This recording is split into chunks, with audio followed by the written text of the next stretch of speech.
دوباره سوی تو باز آمدم. سلام عزیزم.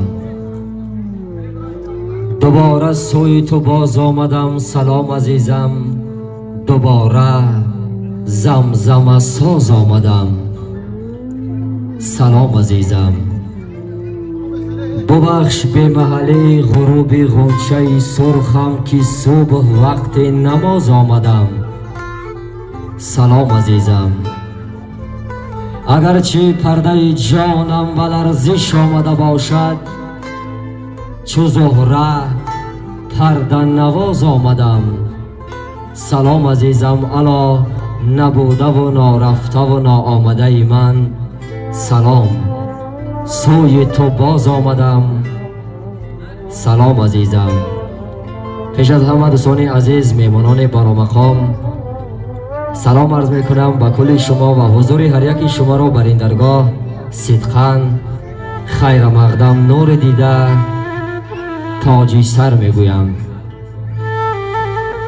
ای نام تو بهترین سرآغاز، به نام تو نامکی کنم باز.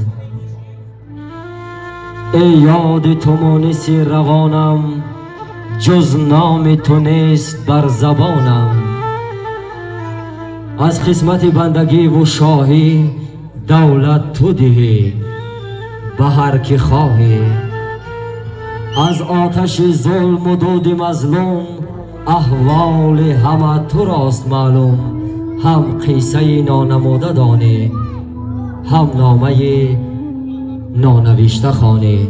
این قصه عاشقانه را، این بزم جمشیدی را دوستان عزیز به نام خداوند بخشاینده و بنهایت مهربان حسن آغاز میبخشیم و میگوییم دوستان باشد که مهمانم شود، راضی از یک پاره نانم شود.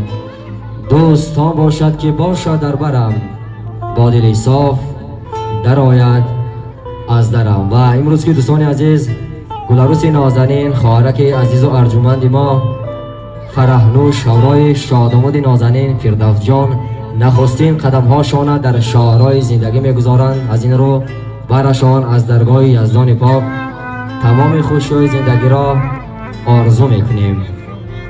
و دوستان عزیز امروز این بزم عاشقانه را، این بزم جمشیدی را یکی از هنرمند شناخته امیدبخش ما و شما که با بهترین سرود و ترانه های دلنشینش در دل و دیده هر یک ما و شما مسکن گرفته است، کارمند انسامبل فلک کمیته تلویزیون و رادیوی نزد حکومت جمهوری تاجیکستان خداداد رحیم حسن آغاز میبخشند.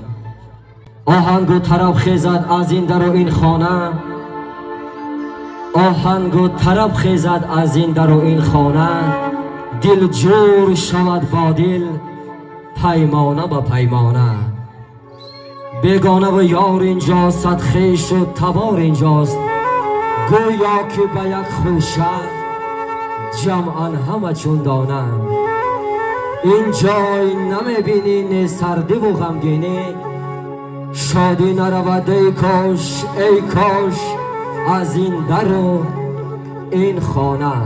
خداداد رحیم با بهترین سرود و ترانه ها این بزم عاشقانه را حسن آغاز میبخشند.